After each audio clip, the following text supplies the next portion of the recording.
بسم الله الرحمن الرحيم. ألف لام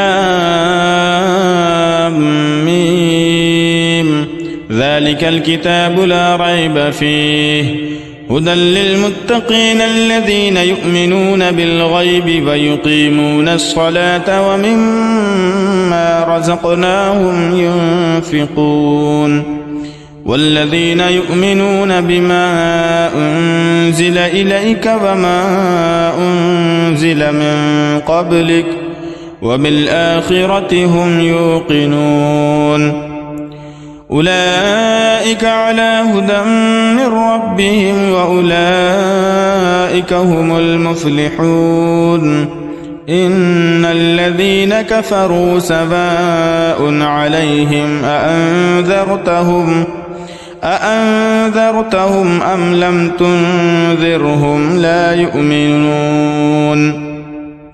ختم الله على قلوبهم وعلى سمعهم وعلى أبصارهم غشاوة ولهم عذاب عظيم ومن الناس من يقول آمنا بالله وباليوم الآخر وما هم بمؤمنين يخادعون الله والذين آمنوا وما يخدعون إلا أنفسهم وما يشعرون في قلوبهم مرض فزادهم الله مرضا ولهم عذاب أليم بما كانوا يكذبون وإذا قيل لهم لا تفسدوا في الأرض قالوا إنما نحن مصلحون ألا إنهم هم المفسدون ولكن لا يشعرون وإذا قيل لهم آمنوا كما آمن الناس قالوا أنؤمن كما آمن السفهاء ألا إنهم هم السفهاء ولكن لا يعلمون وإذا لقوا الذين آمنوا قالوا آمنا وإذا خلوا إلى شياطينهم قالوا إنا معكم إنما نحن مستهزئون الله يستهزئ بهم ويمدهم في طغيانهم يعمهون أولئك الذين اشتروا الضلالة بالهدى فما ربحت تجارتهم وما كانوا مهتدين مثلهم كمثل الذي استوقد نارا فلما أضاءت ما حوله ذهب الله بنورهم وتركهم في ظلمات لا يبصرون صم بكم عمي فهم لا يرجعون أو كصيب من السماء فيه ظلمات ورعد وبرق يجعلون أصابعهم في آذانهم من الصواعق حذر الموت والله محيط بالكافرين يكاد البرق يخطف أبصارهم كلما أضاء لهم مشوا فيه وإذا أظلم عليهم قاموا ولو شاء الله لذهب بسمعهم وأبصارهم إن الله على كل شيء قدير يا أيها الناس اعبدوا ربكم الذي خلقكم والذين من قبلكم لعلكم تتقون الذي جعل لكم الأرض فراشا والسماء بناء وأنزل من السماء ماء فأخرج به من الثمرات رزقا لكم فلا تجعلوا لله أندادا وأنتم تعلمون وإن كنتم في ريب مما نزلنا على عبدنا فأتوا بسورة من مثله وادعوا شهداءكم من دون الله إن كنتم صادقين فإن لم تفعلوا ولن تفعلوا فاتقوا النار التي وقودها الناس والحجارة أعدت للكافرين وبشر الذين آمنوا وعملوا الصالحات أن لهم جنات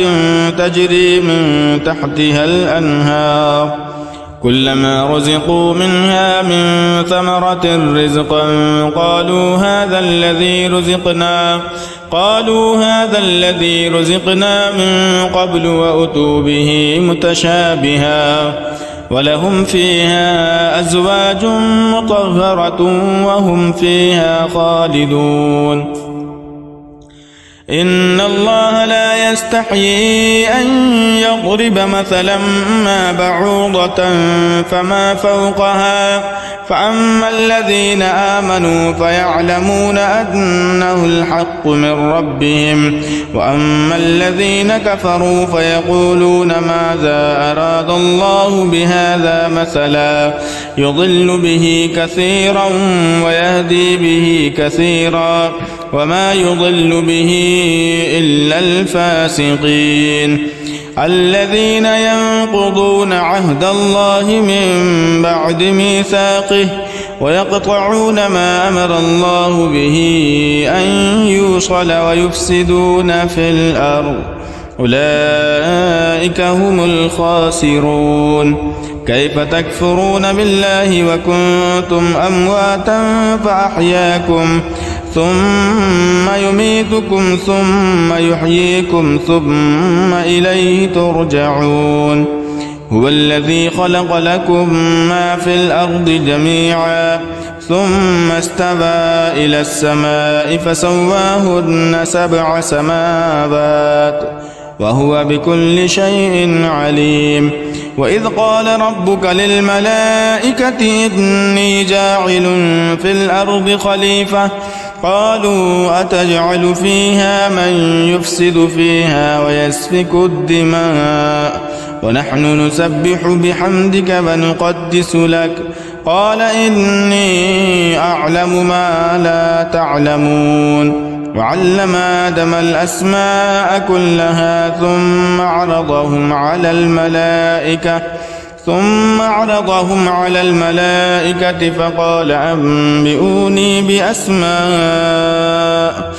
فقال أنبئوني بأسماء هؤلاء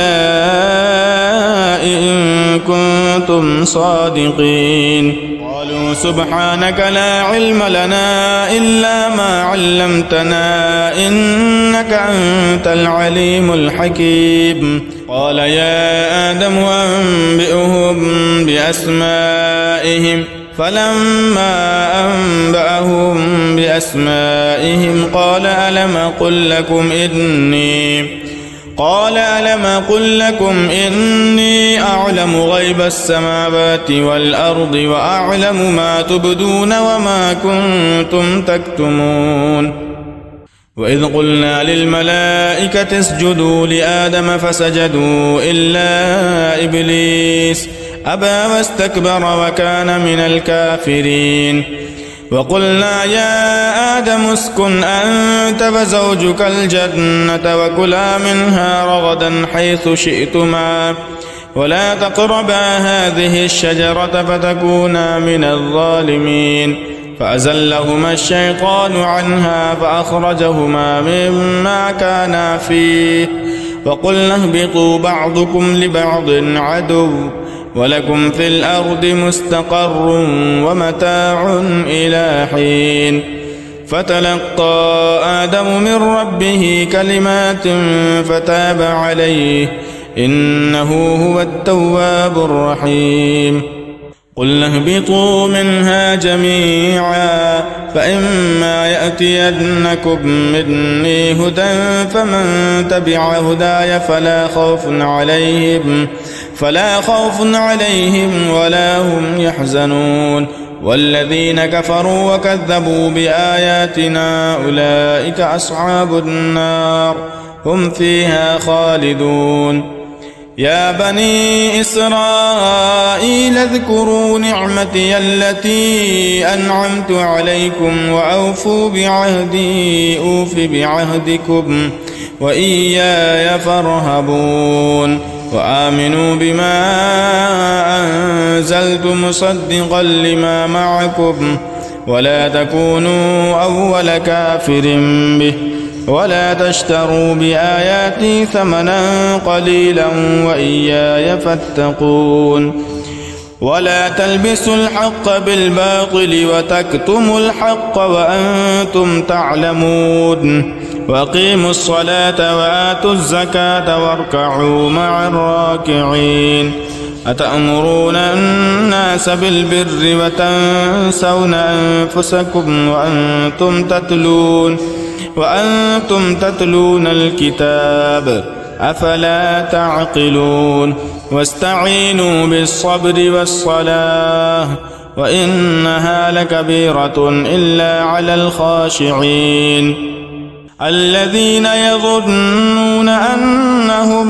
ملاقو ربهم وأنهم إليه راجعون. يا بني إسرائيل اذكروا نعمتي التي أنعمت عليكم وأني فضلتكم على العالمين.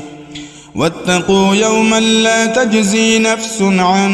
نفس شيئا ولا يقبل منها شفاعة ولا يؤخذ منها عدل ولا هم ينصرون. وإذ نجيناكم من آل فرعون يسومونكم سوء العذاب يذبحون أبناءكم ويستحيون نساءكم وفي ذلكم بلاء من ربكم عظيم. وإذ فرقنا بكم البحر فأنجيناكم وأغرقنا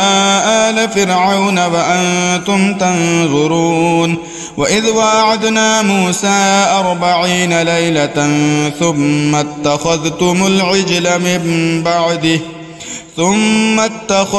العجل من بعده وأنتم ظالمون. ثم عفونا عنكم من بعد ذلك لعلكم تشكرون. وإذ آتينا موسى الكتاب والفرقان لعلكم تهتدون. وإذ قال موسى لقومه يا قوم إنكم ظلمتم أنفسكم باتخاذكم العجل فتوبوا إلى بارئكم فاقتلوا أنفسكم ذلكم خير لكم عند بارئكم فتاب عليكم إنه هو التواب الرحيم.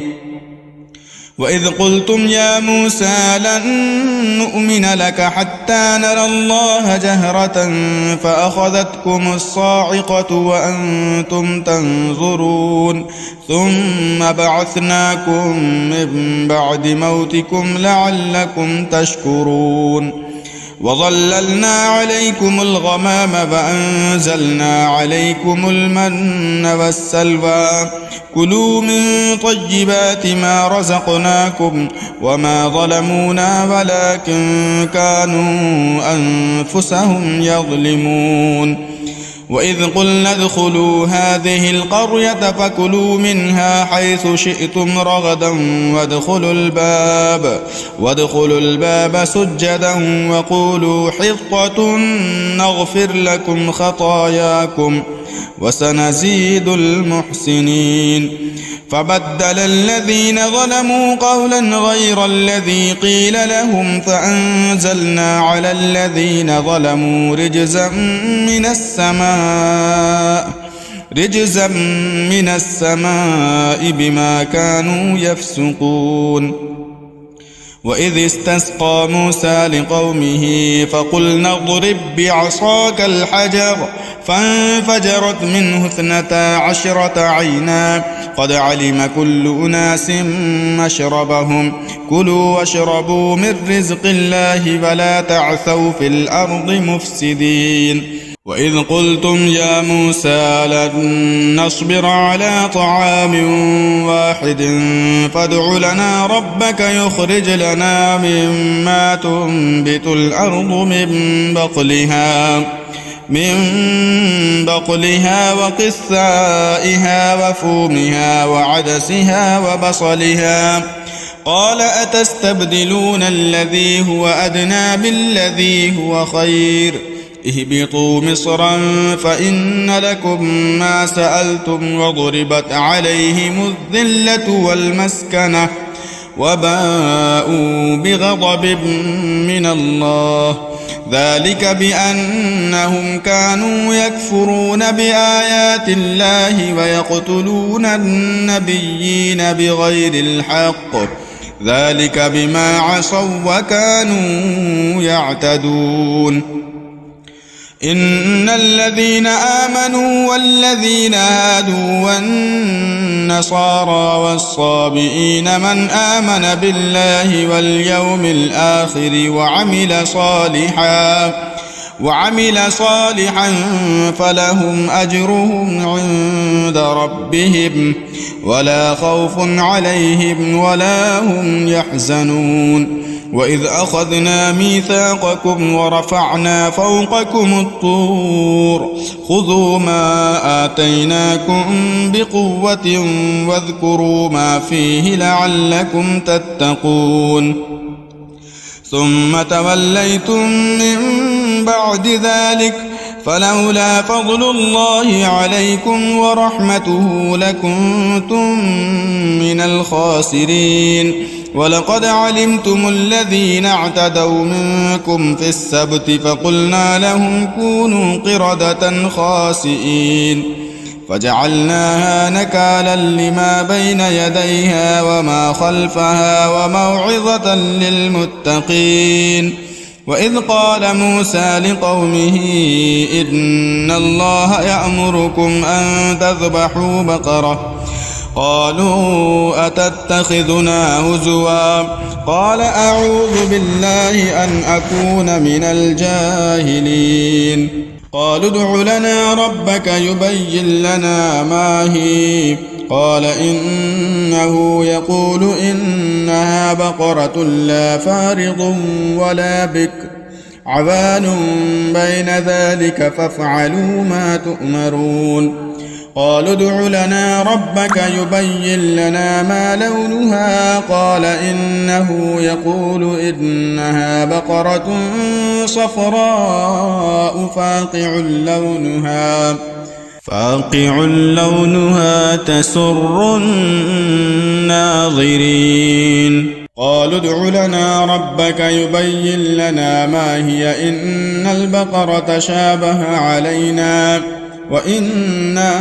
إن شاء الله لمهتدون قال إنه يقول إنها بقرة لا ذلول تثير الأرض ولا تسقي الحرث مسلمة لا شية فيها قالوا الآن جئت بالحق فذبحوها وما كادوا يفعلون وإذ قتلتم نفسا فادارأتم فيها والله مخرج ما كنتم تكتمون فقلنا اضربوه ببعضها كذلك يحيي الله الموتى ويريكم آياته لعلكم تعقلون ثم قست قلوبكم من بعد ذلك فهي كالحجارة أو أشد قسوة وإن من الحجارة لما يتفجر منه الأنهار وإن منها لما يشقق فيخرج منه الماء وإن منها لما يهبط من خشية الله وما الله بغافل عما تعملون أفتطمعون أن يؤمنوا لكم وقد كان فريق منهم يسمعون كلام الله ثم يحرفونه من بعد ما عقلوه وهم يعلمون وإذا لقوا الذين آمنوا قالوا آمنا وإذا خلا بعضهم إلى بعض قالوا أتحدثونهم بما فتح الله عليكم ليحاجوكم به عند ربكم أفلا تعقلون أفلا يعلمون أن الله يعلم ما يسرون وما يعلنون ومنهم أميون لا يعلمون الكتاب إلا أماني وإن هم إلا يظنون فويل للذين يكتبون الكتاب بأيديهم ثم يقولون هذا من عند الله ليشتروا به ثمنا قليلا فويل لهم مما كتبت أيديهم وويل لهم مما يكسبون وقالوا لن تمسنا النار إلا أياما معدودة قل أتخذتم عند الله عهدا فلن يخلف الله عهده أم تقولون على الله ما لا تعلمون بلى من كسب سيئة وأحاطت به خطيئته فأولئك أصحاب النار هم فيها خالدون والذين آمنوا وعملوا الصالحات أولئك أصحاب الجنة هم فيها خالدون وإذ أخذنا ميثاق بني إسرائيل لا تعبدون إلا الله وبالوالدين إحسانا وذي القربى واليتامى والمساكين وقولوا للناس حسنا وأقيموا الصلاة وآتوا الزكاة ثم توليتم إلا قليلا منكم وأنتم معرضون وإذ أخذنا ميثاقكم لا تسفكون دماءكم ولا تخرجون أنفسكم من دياركم ثم أقررتم وأنتم تشهدون ثم أنتم هؤلاء تقتلون أنفسكم وتخرجون فريقا منكم من ديارهم تظاهرون عليهم بالإثم والعدوان وإن يأتوكم أسارى تفادوهم وهو محرم عليكم إخراجهم أفتؤمنون ببعض الكتاب وتكفرون ببعض فما جزاء من يفعل ذلك منكم إلا خزي في الحياة الدنيا ويوم القيامة يردون إلى أشد العذاب وما الله بغافل عما تعملون أولئك الذين اشتروا الحياة الدنيا بالآخرة فلا يخفف عنهم العذاب ولا هم ينصرون ولقد آتينا موسى الكتاب وقفينا من بعده بالرسل وآتينا عيسى ابن مريم البينات وأيدناه بروح القدس أفكلما جاءكم رسول بما لا تهوى أنفسكم استكبرتم ففريقا كذبتم وفريقا تقتلون وقالوا قلوبنا غلف بل لعنهم الله بكفرهم فقليلا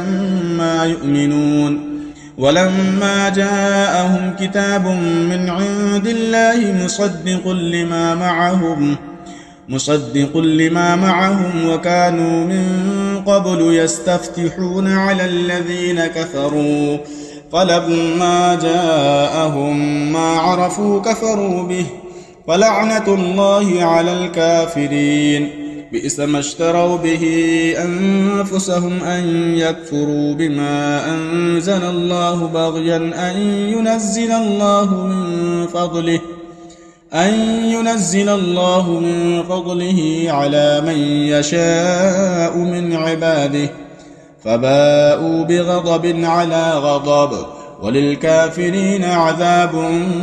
مهين وإذا قيل لهم آمنوا بما أنزل الله قالوا نؤمن بما أنزل علينا ويكفرون بما وراءه وهو الحق مصدقا لما معهم. قل فلم تقتلون أنبياء الله من قبل إن كنتم مؤمنين؟ ولقد جاءكم موسى بالبينات ثم اتخذتم العجل من بعده وأنتم ظالمون. وإذ أخذنا ميثاقكم ورفعنا فوقكم الطور خذوا ما آتيناكم بقوة واسمعوا.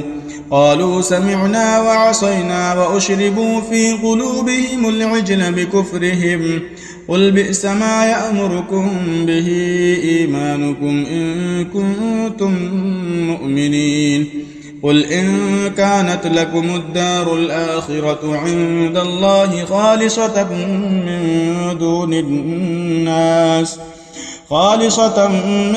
دون الناس فتمنوا الموت إن كنتم صادقين ولن يتمنوه أبدا بما قدمت أيديهم والله عليم بالظالمين. ولتجدنهم أحرص الناس على حياة ومن الذين أشركوا يود أحدهم لو يعمر 1000 سنة وما هو بمزحزحه من العذاب أن يعمر والله بصير بما يعملون. قل من كان عدوا لجبريل فإنه نزله على قلبك بإذن الله مصدقا لما بين يديه وهدى وبشرى للمؤمنين. من كان عدوا لله وملائكته ورسله وجبريل وميكال فإن الله عدو للكافرين. ولقد أنزلنا إليك آيات بينات وما يكفر بها إلا الفاسقون. أفكلما عاهدوا عهدا نبذه فريق منهم بل أكثرهم لا يؤمنون. ولما جاءهم رسول من عند الله مصدق لما معهم نبذ فريق من الذين أوتوا كتاب الله وراء ظهورهم كأنهم لا يعلمون. واتبعوا ما تتلو الشياطين على ملك سليمان وما كفر سليمان ولكن الشياطين كفروا يعلمون الناس السحر وما أنزل على الملكين ببابل هاروت وماروت وما يعلمان من أحد حتى يقولا إنما نحن فتنة فلا تكفر فيتعلمون منهما ما يفرقون به بين المرء وزوجه وما هم بضارين به من أحد إلا بإذن الله ويتعلمون ما يضرهم ولا ينفعهم ولقد علموا لمن اشتراه ما له في الآخرة من خلاق ولبئس ما شروا به أنفسهم لو كانوا يعلمون. ولو أنهم آمنوا واتقوا لمثوبة من عند الله خير لو كانوا يعلمون. يا أيها الذين آمنوا لا تقولوا راعنا وقولوا انظرنا واسمعوا وللكافرين عذاب أليم. ما يود الذين كفروا من أهل الكتاب ولا المشركين أن ينزل عليكم من خير من ربكم والله يختص برحمته من يشاء والله ذو الفضل العظيم. ما ننسخ من آية أو ننسها نأت بخير منها أو مثلها ألم تعلم أن الله على كل شيء قدير ألم تعلم أن الله له ملك السماوات والأرض وما لكم من دون الله من ولي ولا نصير. أم تريدون أن تسألوا رسولكم كما سئل موسى من قبل ومن يتبدل الكفر بالإيمان فقد ضل سواء السبيل. ود كثير من أهل الكتاب لو يردونكم من بعد إيمانكم كفارا حسدا من عند أنفسهم من بعد ما تبين لهم الحق فاعفوا واصفحوا حتى يأتي الله بأمره إن الله على كل شيء قدير وأقيموا الصلاة وآتوا الزكاة وما تقدموا لأنفسكم من خير تجدوه عند الله إن الله بما تعملون بصير وقالوا لن يدخل الجنة إلا من كان هودا أو نصارى تلك أمانيهم قل هاتوا برهانكم إن كنتم صادقين بلى من أسلم وجهه لله وهو محسن فله أجره عند ربه ولا خوف عليهم ولا هم يحزنون وقالت اليهود ليست النصارى على شيء وقالت النصارى ليست اليهود على شيء وهم يتلون الكتاب كذلك قال الذين لا يعلمون مثل قولهم فالله يحكم بينهم يوم القيامة فيما كانوا فيه يختلفون ومن أظلم ممن منع مساجد الله أن يذكر فيها اسمه وسعى في خرابها أولئك ما كان لهم أن يدخلوها إلا خائفين لهم في الدنيا خزي ولهم في الآخرة عذاب عظيم ولله المشرق والمغرب فأينما تولوا فثم وجه الله إن الله واسع عليم وقالوا اتخذ الله ولدا سبحانه بل له ما في السماوات والأرض كل له قانتون بديع السماوات والأرض وإذا قضى أمرا فإنما يقول له كن فيكون وقال الذين لا يعلمون لولا يكلمنا الله أو تأتينا آية كذلك قال الذين من قبلهم مثل قولهم تشابهت قلوبهم قد بينا الآيات لقوم يوقنون إنا أرسلناك بالحق بشيرا ونذيرا ولا تسأل عن أصحاب الجحيم ولن ترضى عنك اليهود ولا النصارى حتى تتبع ملتهم ولن ترضى عنك اليهود ولا النصارى حتى تتبع ملتهم قل إن هدى الله هو الهدى ولئن اتبعت أهواءهم بعد الذي جاءك من العلم ما لك من الله من ولي ولا نصير الذين آتيناهم الكتاب يتلونه حق تلاوته أولئك يؤمنون به ومن يكفر به فأولئك هم الخاسرون يا بني إسرائيل اذكروا نعمتي التي أنعمت عليكم وأني فضلتكم على العالمين واتقوا يوما لا تجزي نفس عن نفس شيئا ولا يقبل منها عدل ولا تنفعها شفاعة ولا هم ينصرون وإذ ابتلى إبراهيم ربه بكلمات فأتمهن قال إني جاعلك للناس إماما قال ومن ذريتي قال لا ينال عهد الظالمين وإذ جعلنا البيت مثابة للناس وأمنا واتخذوا من مقام إبراهيم مصلى وعهدنا إلى إبراهيم وإسماعيل أن طهرا بيتي للطائفين والعاكفين والركع السجود وإذ قال إبراهيم رب اجعل هذا بلدا آمنا وارزق أهله من الثمرات من آمن منهم بالله واليوم الآخر قال ومن كفر فأمتعه قليلا ثم أضطره إلى عذاب النار وبئس المصير وإذ يرفع إبراهيم القواعد من البيت وإسماعيل ربنا تقبل منا إنك أنت السميع العليم ربنا واجعلنا مسلمين لك ومن ذريتنا أمة مسلمة لك وأرنا مناسكنا وتب علينا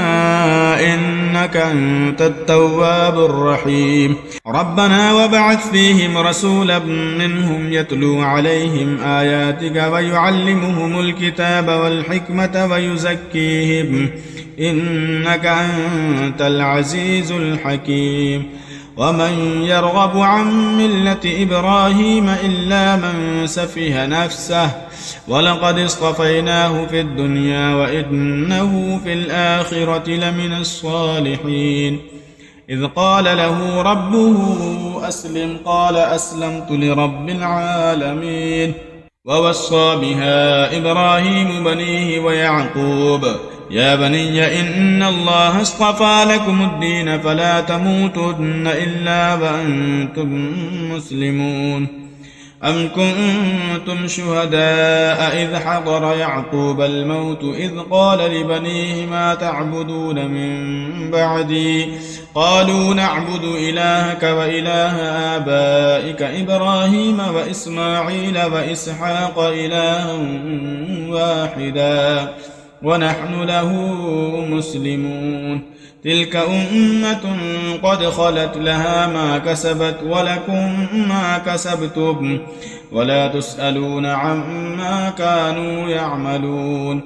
وقالوا كونوا هودا أو نصارى تهتدوا قل بل ملة إبراهيم حنيفا وما كان من المشركين قولوا آمنا بالله وما أنزل إلينا وما أنزل إلى إبراهيم وإسماعيل وإسحاق ويعقوب والأسباط وما أوتي موسى وعيسى وما أوتي النبيون من ربهم لا نفرق بين أحد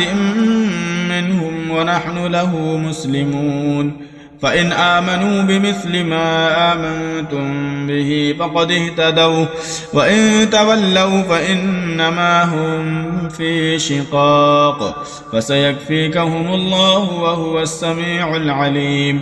صبغة الله ومن أحسن من الله صبغة ونحن له عابدون قل أتحاجوننا في الله وهو ربنا وربكم ولنا أعمالنا ولكم أعمالكم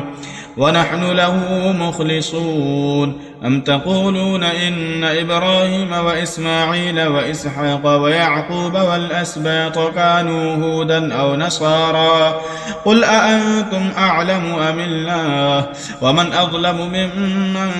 كتم شهادة عنده من الله وما الله بغافل عما تعملون تلك أمة قد خلت لها ما كسبت ولكم ما كسبتم ولا تسألون عما كانوا يعملون